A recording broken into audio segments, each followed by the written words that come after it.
जिसमें हमने क्या रीड किया था आपकी लास्ट क्लास में, सेंट्रली लोडेड बीम हमने रीड किया था।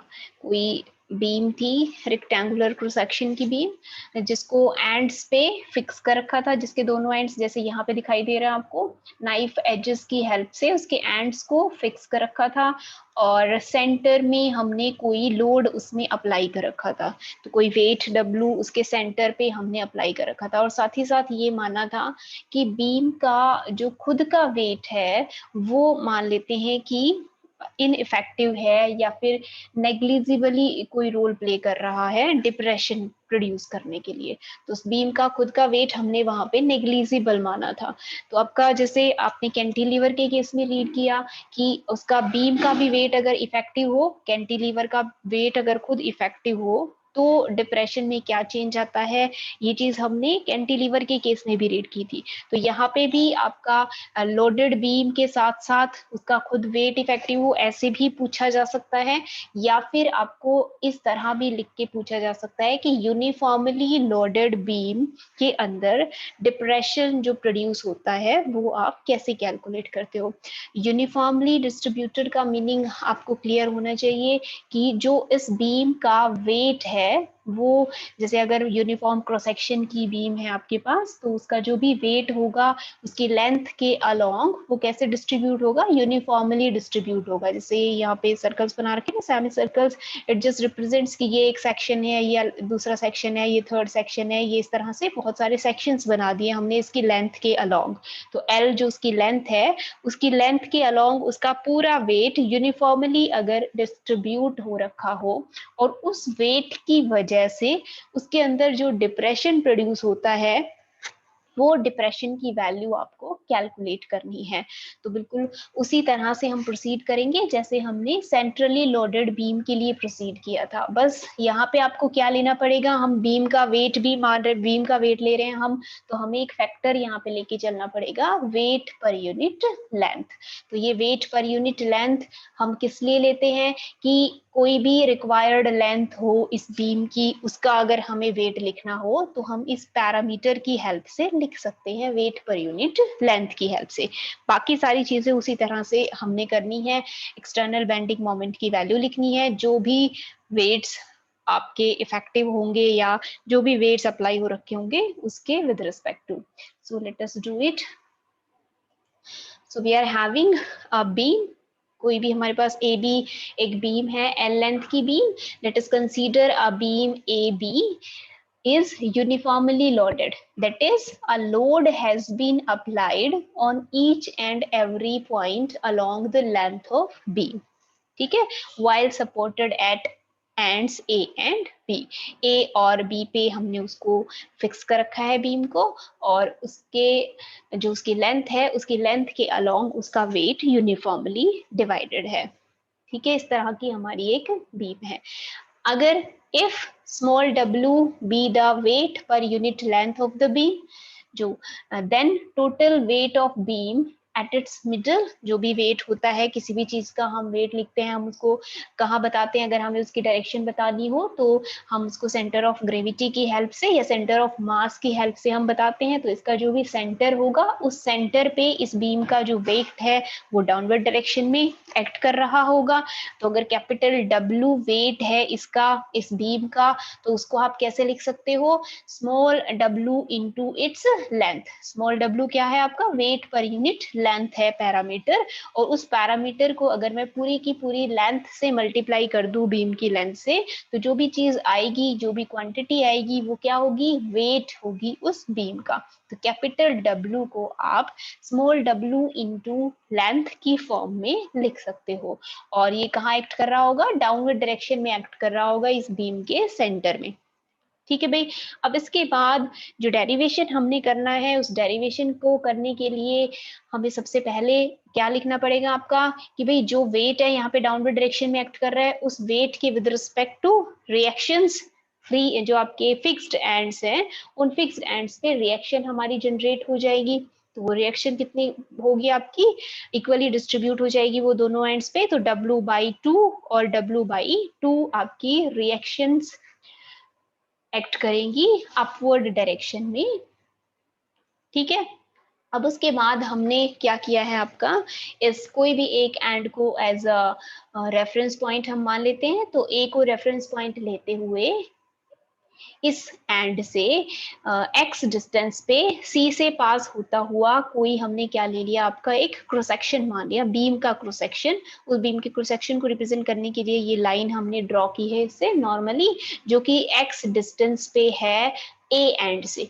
आप बी एंड से भी कंसीडर कर सकते हो, ए से भी कंसीडर कर सकते हो। तो एक कोई भी एंड हम ले लेंगे, उससे हमने एक्स डिस्टेंस के ऊपर क्या मान लिया, कोई एक क्रॉस सेक्शन यहाँ पे कंसीडर कर लिया बीम का। किस तरह से, जैसे आपने अब तक के सारे केसेस में कहा है कि लेट अस सपोज ये जो लेंथ है ए से लेके सी तक की जो लेंथ है बीम की, इसकी वजह से हम मान लेते हैं कि कोई डिप्रेशन प्रोड्यूस नहीं हो रहा। बाकी की जो लेंथ है that is L minus x, जो भी डिप्रेशन हो रहा है या जो भी डिप्रेशन प्रोड्यूस हो रहा है बीम में, वो किसकी वजह से हो रहा है, इस लेंथ की वजह से। तो ये आपकी इफेक्टिव लेंथ हो जाएगी। इस इफेक्टिव लेंथ का जो भी वेट होगा वो लिखना पड़ेगा आपको। तो वो वेट किसके बराबर हो जाएगा आपका, स्मॉल डब्ल्यू इंटू दिस लेंथ। तो स्मॉल डब्ल्यू इंटू एल माइनस एक्स, ये आपका जो रिमेनिंग बीम है उसका वेट हो जाएगा। और वो कहाँ पे एक्ट करेगा, जो भी ये एल माइनस एक्स है इसके मिडल में एक्ट करेगा। तो मिडल में एक्ट करेगा, it means that is L minus x divided by 2। ठीक, तो अब यहाँ पे आपके पास जो जो फोर्सेस हैं वो कौन से फोर्सेस हैं, एक तो ये फोर्स है आपका जो कि डाउनवर्ड डायरेक्शन में एक्ट कर रहा है, weight of this length L minus x, small w into l minus x, और इसके विद रिस्पेक्ट टू आपकी रिएक्शंस W बाई 2 और W बाई 2। अब A एंड को हमने माना है कि ये आपका रेफरेंस पॉइंट है और ये वाला जो पोर्शन है वो कोई रोल प्ले नहीं कर रहा। तो मेनली सिर्फ दो ही फोर्सेस यहाँ पे आपके एक्ट कर रहे हैं, एक तो डाउनवर्ड डायरेक्शन में और दूसरा B एंड के ऊपर जो अपवर्ड डायरेक्शन में लगा हुआ है। तो आपको सबसे पहला क्या लिखना होता है, इसका एक्सटर्नल बेंडिंग मोमेंट की वैल्यू लिखनी होती है। वो उसके लिए हमने जो मैंने आपको भी बताया, consider a section of beam that is perpendicular to its length and passing through this point C at a distance x from A end. तो ए एंड से x डिस्टेंस पे हमने एक सेक्शन कंसीडर किया। Now a weight w into l minus x is acting at a distance l minus x divided by 2 from this section। इस section के से हम बता रहे हैं कि सेक्शन से L minus x by 2 distance के ऊपर जो वेट होगा रिमेनिंग बीम का वो एक्ट कर रहा है। अब इसके बाद क्या लिखना है आपने, टोटल एक्सटर्नल बेंडिंग मोमेंट की वैल्यू लिखनी है। तो moment of external bending couple will be equal to W by 2 into l minus x plus में small w into l minus x, ये वेट और कितने डिस्टेंस पे है, ये एल माइनस एक्स डिस्टेंस के ऊपर ये एक्ट कर रहा है। तो ये दोनों चीजें हमने लिख ली आपकी। इसको सॉल्व कर लेंगे, यहाँ पे इसको मल्टीप्लाई कर देंगे, small w into l minus x का स्क्वायर डिवाइडेड बाई 2। अब इसके बाद क्या करना होता है कि इन इक्विलिब्रियम पोजीशन, तो इक्विलिब्रियम पोजीशन में इंटरनल बेंडिंग मोमेंट और एक्सटर्नल बेंडिंग मोमेंट दोनों बराबर होते हैं। तो आपने जो भी वैल्यू लिखी है y I G by R के बराबर उसको पुट कर दोगे। उसके बाद नेक्स्ट स्टेप में हमें क्या करना होता है, 1 बाई आर की फॉर्म में लिखना होता है इसको।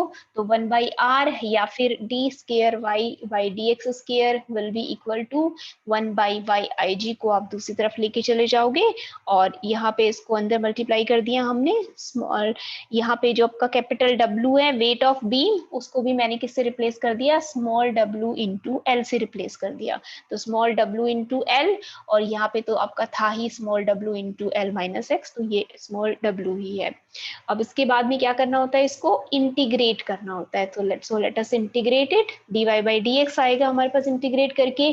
आप फर्स्ट टर्म और सेकंड टर्म को इंटीग्रेट कर दोगे। इंटीग्रेट करने से पहले इसको आप ओपन करोगे, l माइनस एक्स का स्क्वायर को L square plus x square minus 2lx, और उसके बाद में हमें क्या करना है, उसका इंटीग्रेशन करना है। तो अब यहाँ पे हमने w बाई 2 को बाहर लिख लिया और अंदर जो भी टर्म्स थी उनका 1 बाई 1 इंटीग्रेशन कर दिया, एंड प्लस C1 क्या है यहाँ पे, कांस्टेंट ऑफ इंटीग्रेशन।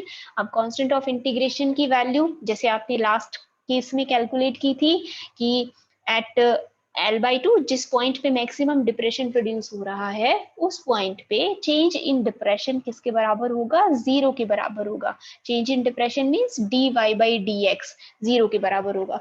तो इस एक्सप्रेशन में x को क्या पुट कर देंगे, L/2 पुट कर देंगे और dy/dx को 0 पुट कर देंगे और फिर इसके बाद में इस कंप्लीट को सॉल्व करेंगे। सॉल्व करने के बाद आप देखेंगे कि C1 की वैल्यू किसके बराबर आती है आपकी, small w L cube 24yig, इसके बराबर आएगी आपकी वैल्यू। अब इस वैल्यू को आपने इस एक्सप्रेशन में वापस से पुट कर देना है। So again dy/dx will be equal to, जो आपकी लार्ज एक्सप्रेशन थी उसको हमने सॉल्व कर लिया। जो भी टर्म्स, अगर कोई टर्म कैंसिल हो रही होगी उसे कैंसिल कर दोगे, कोई अगर सम या सब्सट्रैक्ट हो रही होगी उसको सम सब्सट्रैक्ट कर दोगे, तो आपके पास ये दो टर्म्स रह जाएंगी और प्लस में जो C1 की वैल्यू आई है उसको आपने पुट कर दिया। अब इसके बाद क्या करना होता है, हमने दोबारा से इंटीग्रेट करना होता है। दोबारा से इंटीग्रेट करने के बाद आपके पास क्या रहेगा, y will be equal to, इसको फिर से इंटीग्रेट कर दोगे। इंटीग्रेट करने के बाद में यहाँ पे जो टर्म आएगी आपकी C2, ये क्या है, अगेन क्या है आपका कांस्टेंट ऑफ इंटीग्रेशन है। इसकी वैल्यू कैलकुलेट करनी होगी आपको।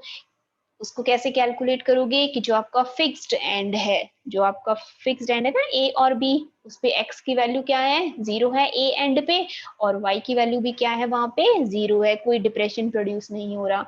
तो अब x को भी 0 पुट कर दोगे और y को भी 0 पुट कर दोगे, तो सारे टर्म्स में x है, इट मींस C2 की वैल्यू किसके बराबर आ जाएगी, 0 के इक्वल आ जाएगी। और जो हमारी एक्सप्रेशन है, that expression will be equal to small w divided by 2yig x raised to power 4/12 minus lx cube divided by 6 plus WL cube x divided by 24yig।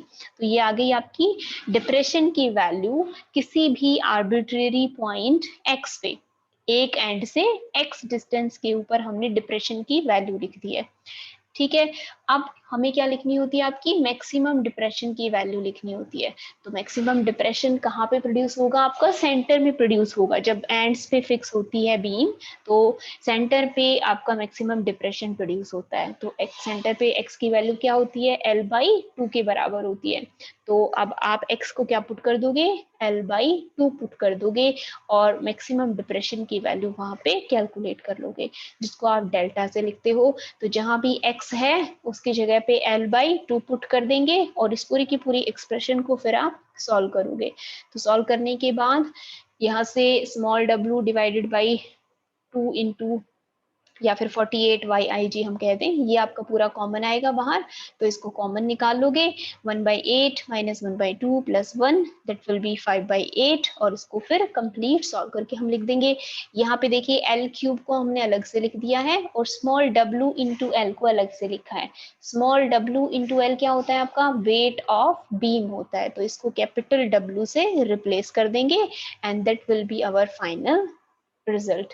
तो 5WL क्यूब 384yig, ये value होती है आपकी depression produced in uniformly loaded beam.